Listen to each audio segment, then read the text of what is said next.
आप देख रहे हैं आखिरी चीख शिवा के साथ। तो चलिए बढ़ते हैं आज की कहानी की ओर।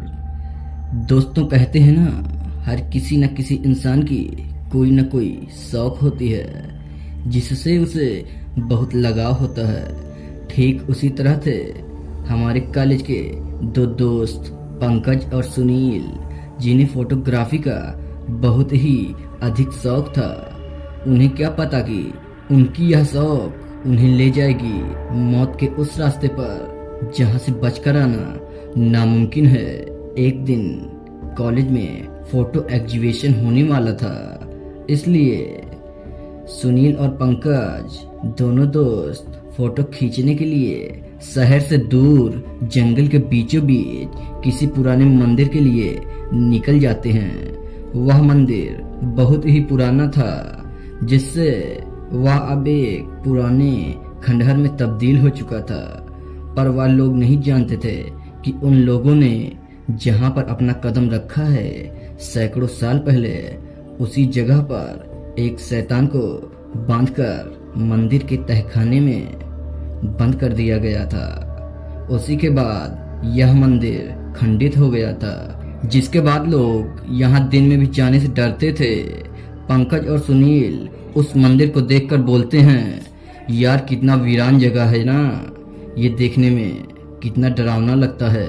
वर्षों से यहाँ कोई नहीं आया है, मुझे तो यहाँ पर डर लग रहा है। तभी सुनील बोलता है, अरे यार चल कैमरा निकाल, फोटो खींचते हैं। हम जो काम करने आए हैं वो करते हैं। हम दोनों मंदिर के अंदर चल रहे थे। जैसे ही पंकज और सुनील मंदिर के दरवाजे के पास पहुंचते हैं, मंदिर से चमगादड़ों का एक बड़ा सा झुंड उन दोनों के ऊपर से उड़ता हुआ निकल जाता है। वे दोनों संभलते हुए उस खंडहर में आगे की ओर बढ़ने लगते हैं। तभी सुनील बोलता है, यह खंडहर तो जैसे कोई भूल भुलैया हो, मुझे यही लग रहा है।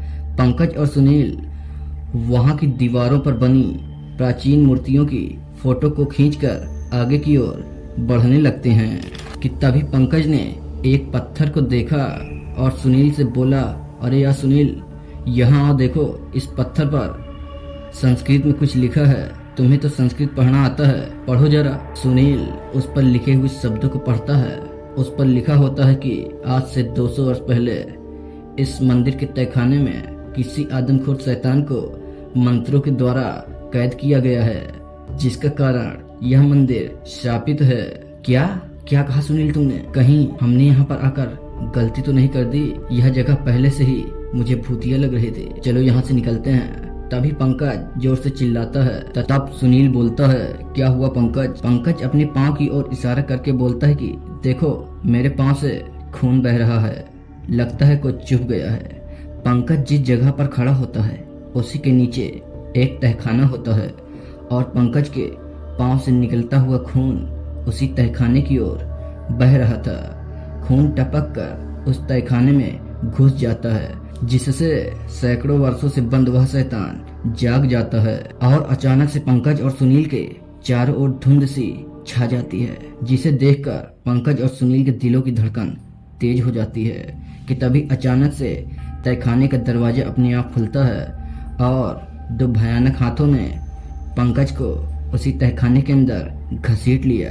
फिर पंकज की चीखें उस पुराने मंदिर में गूंजने लगती हैं। सुनील खौफ के मारे कुछ नहीं कर पा रहा था। उसे पंकज कहीं भी दिखाई नहीं पड़ रहा था। वह पूरे मंदिर में घूम घूम कर पंकज को ढूंढने लगता है, लेकिन उसे पंकज कहीं भी दिखाई नहीं पड़ रहा था।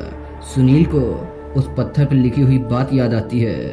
उसने सोचा कि कहीं वह पत्थर वाली बात सच तो नहीं है। वह यह सब सोच ही रहा था कि तभी उसे पंकज के कराहने की आवाज सुनाई पड़ती है।